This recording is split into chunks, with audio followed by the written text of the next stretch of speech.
value of Bitcoin being such a neutral store of value and settlement asset is that it can be used to move value on the internet natively.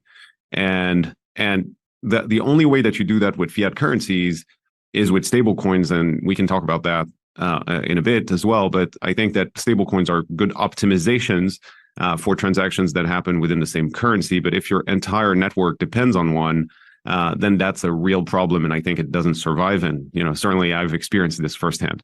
And so Bitcoin as a net global neutral settlement asset for the internet, for the world, for transactions between real-time payment systems is really the way it's going to happen. And there's an interesting development in the last 5-10 years.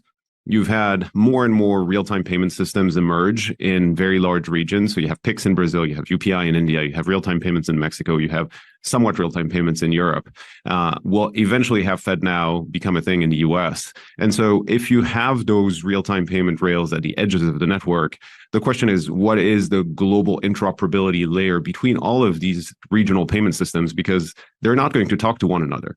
And no other country is going to accept anyone else's another country's payment system. So this is where I think Bitcoin shines and is the only way to actually provide global real-time 24/7 settlement of value on the internet. Now, you obviously led PayPal.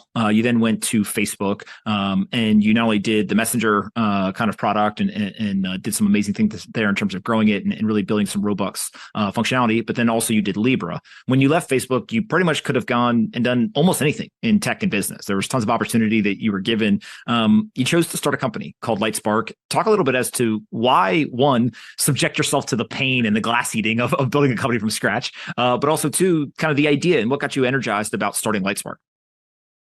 So I think I have determined that this was going to be my life's mission, to try to help bring to the world a real-time standard for open payments on the internet, or standard for money on the internet, and something that